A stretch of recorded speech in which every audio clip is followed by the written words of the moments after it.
Assalamualaikum warahmatullahi wabarakatuh. Perkenalkan, nama saya Putra Diliani, NIM 430 1022 122 dari Pendidikan Kimia PWG Prajabatan Gelombang Pertama Universitas Negeri Semarang.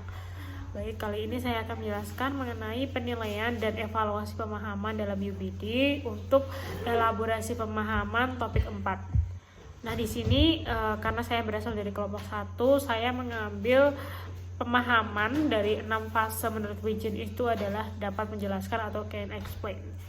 Pengertian dari pemahaman dapat menjelaskan yaitu merupakan kemampuan untuk mendeskripsikan sebuah teori, ilustrasi, peristiwa, ide atau tindakan, dan bukan hanya sekedar menjelaskan atau mendeskripsikannya saja, namun peserta didik juga harus mampu memikirkan bagaimana hal tersebut terjadi, mengapa hal tersebut terjadi, terus bagaimana hubungannya dengan satu dan yang lain, kemudian dampak dari hal tersebut, dan apa makna tersirat di dalamnya. Kemudian jika menurut buku, yaitu menurut McTighe dan J. Wiggins, peserta didik dikatakan dia dapat memahami atau sesuai dengan pemahaman fase pertama atau fase 1 apabila mereka dapat menjelaskan konsep, prinsip, dan memproses dengan menggunakan kata-kata mereka sendiri, mengajarkannya kepada orang lain, dan kemudian membenarkan jawaban mereka dan menunjukkan juga alasannya. Jadi pada intinya peserta didik itu tahu apa yang mereka jelaskan dan dapat menjelaskan apa makna di baliknya. Kemudian indikator untuk kemampuan menjelaskan ada beberapa, yaitu ada akurat, koheren, kemudian dibenarkan, sistematis, dan prediktif, yang masing-masing untuk aspek lengkapnya dapat diamati pada gambar yang saya tampilkan berikut.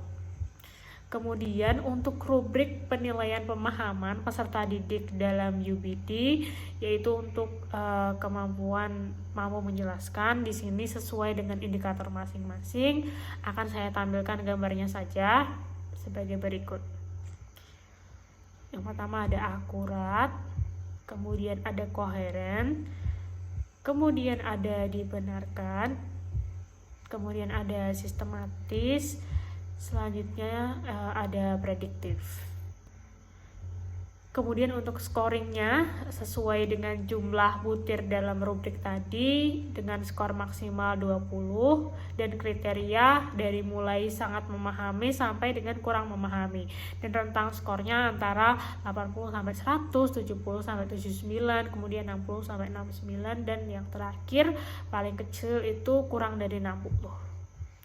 Kemudian di sini aplikasi aspek pada materi kimia, saya mengambil materi asam basa dengan indikator konsep asam basa menurut para ahli serta kekuatan dan kesetimbangan pengimaannya dalam larutan. Nah, indikator menurut sesuai dengan UPD-nya, sesuai dengan keterampilan mampu menjelaskan. Siswa mampu menjelaskan konsep asam basa menurut Arrhenius, Bronsted-Lowry, dan Lewis serta menyimpulkannya. Di sini saya mengambil soal two-tier multiple choice karena soal tersebut siswa dapat menjelaskan beberapa fakta ilmiah yang telah ditampilkan, siswa dapat memilih dan kemudian juga memberikan alasannya sehingga sesuai dengan aspek yang diinginkan, yaitu mampu menjelaskan. Kemudian untuk jurnal terkait pemahaman, di sini saya mengambil jurnal dari US Chinese Education Review tahun 2016 yang berjudul A Study on High School Chemistry Teacher Meta Teaching Ability untuk mengetahui bagaimana penerapan UPD ini pada sekolah dan materi yang kontekstual. Kemudian jurnal ini juga sesuai dengan 6 fase pemahaman menurut Wiggins, yang dimana saya di sini mengambil poin can explain karena di sini kan ada 6 ya, ada can explain, can interpret, can apply, have perspective, can empathize, dan have self knowledge.